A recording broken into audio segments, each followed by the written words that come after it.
Whether it's extracting information from your enemy or pruning your coral reef tank, we've got you covered.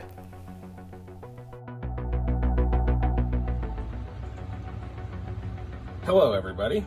I wanted to take a little time today to talk about coral pruning, generating frags, keeping your aquarium neat, and the tools that I use to do that.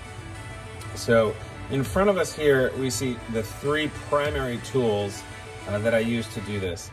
On the left, we have our standard aquarium coral cutters, commonly called bone cutters. These are really useful for general purpose cutting. As you can see, they've got sharp edges, they've got a pretty thick head, which is okay for normal small coral trimming. But when you go to cut a large piece of coral like a stag or a thick branch, two things become an issue. The first is the width of the hole here is not sometimes big enough for the branch that you're trying to cut. And even if you do have enough room, the leverage that you can get on that coral is not enough. You know, the force multiplier here is just insufficient sometimes to cut through a thick branch. The other issue is if you look at it, you can see how much thickness there is on the head. And as this thing squeezes, it's gonna push the coral piece, you know, in the opposite direction. And sometimes what this can do, and I've had this happen to me, is when you're going to cut a frag off, you're expecting, you know, when you're cutting this way, you're expecting the frag is gonna pop off that way. But what ends up happening is the whole colony ends up shattering. And it's because as you're, you know, squeezing down with a lot of force, when it cuts through, this thing just applies a lot of side force onto the coral cuttings and it can snap the whole colony into pieces. So that's frustrating. So I use this for small pieces that are not super hard.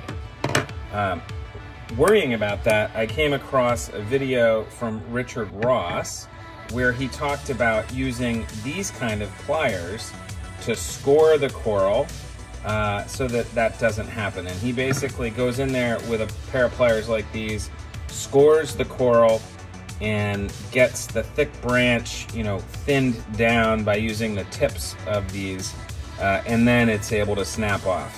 I have not successfully done that yet. However, he also mentioned that these are very good for squishing the vermitid snails that grow tubes in our aquariums. And he talked about how satisfying it is to feel them crunch under the pliers. And I can agree and verify that it does indeed feel good to squish those guys that are growing next to your prized corals with these. And the tips can get in there pretty effectively, and then you just squeeze down and crush the base of the snail, and it goes away. So these are getting some use for that. You can also see they are rusting a bit more than my purpose-built tools. The last tool I want to talk about is probably my favorite. This is a new addition. It's the Aqua Vitro. You can see that in the brand there, Aqua Vitro coral cutter, crescent-shaped coral cutters. And these, as you can see, leave a gap when you close them, but more importantly, they are really narrow. So when you're cutting a thick branch, they don't put nearly as much side force on.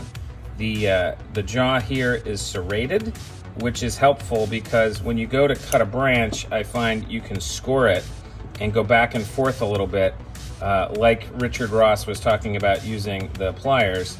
That gets through, you know, portion of the coral, and then when you squeeze through the last bit, it works. You can also see the opening here is much bigger, and I also use the tip there to score. So these have become my favorite for thicker branches. Aqua Vitro is the brand. I bought them at the Coral Corral in Tampa, Florida, and I would highly encourage you all to get a pair of these. They're very effective and do a great job. So that's it for the aquarium supplies for trimming and pruning corals.